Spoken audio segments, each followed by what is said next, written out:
India and Israel, what do they share in common?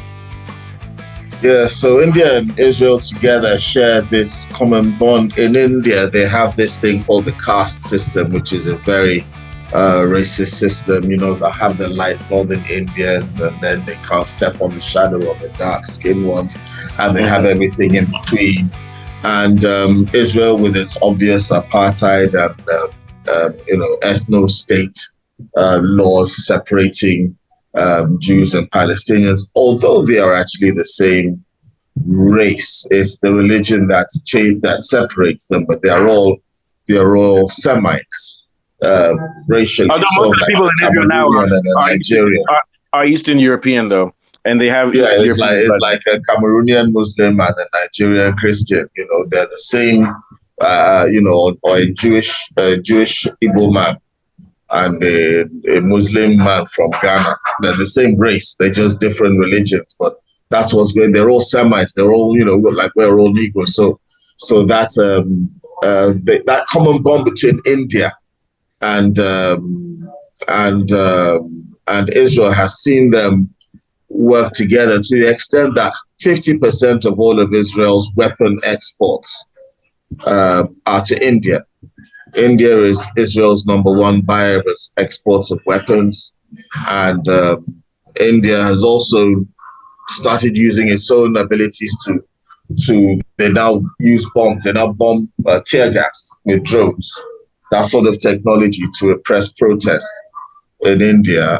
They're getting that sort of technology from Israel. They're working hand in hand together based on this. But India is a member of BRICS. Why don't they get that type of help from Russia and China? Why are they helping empower India? In other words, why don't they used to get it from Soviet Union, but when the Soviet Union collapsed in 1990, India now shifted to Israel. Israel quickly filled that pocket before Russia managed to get its act back together again and start securing the relationships that it needed to. And also India, even though they belong to BRICS, they're a double agent because they still do economic activities with the West. They're like Turkey and Erdogan. Then they're loyal to no one. And on top of that, India generally doesn't like China because they've had skirmishes on their borders. Yeah, sorry, go ahead. Yeah.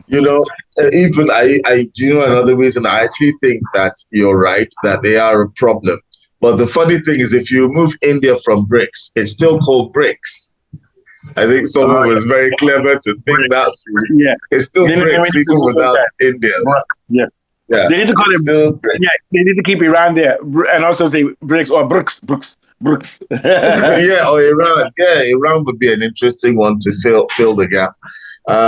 Because Iran is now actually the major playing power in the Middle East. It's the largest population country. And very soon they'll have nuclear power. They'll have it. Don't worry. Yeah. Yes, they need it now to defend themselves and also to maintain peace in the region, because once they have nuclear weapons, Israel would be very careful not to launch nuclear weapons against Iran, because Iran could retaliate in devastating fashion.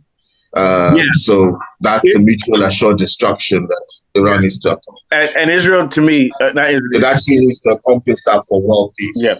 To me, you're right. India, and they have no moral backbone. They have a caste system, so they don't give a damn what's happening to the Palestinians because they do the same thing there.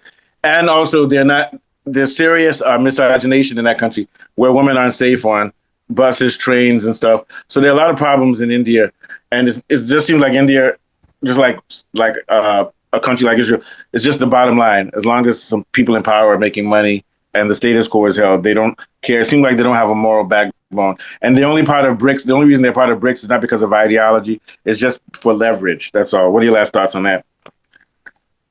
Yes, and also as we look at these two nations growing, I don't know how the Indian people look upon the goings on. I do know that many of them. Yeah, I would have to study more of that. I don't know whether there have been many protests in respect of that. They used to be in support of Palestine in the past, during the times of Gandhi and so on and so forth. I don't know when it was quite sad to see them. Yeah, I don't get where that's coming from. U-turn on this and just become, hand in hand with Israel. And racial supremacy. Yeah, it's crazy. Well, it probably is just it's just coming. I think capitalism is the real reason. See what happened in South Africa. Yeah, I'll say that India is. Yes. I won't call it Europe. What happened in South Africa is the only way forward. Boycotts. Yeah. Yeah. And the rest of the world. It's only when we can. The rest of the world stood up for South Africa. Yeah. Effective boycotts. Yeah. The reason we're not boycotting Israel is because people keep on painting this lie that Israel is acting in defense to save itself, and Hamas and Iran are trying to destroy Israel. So that justifies their action. So Israel has painted itself as if it's some sort of victim. What do you think? Yeah.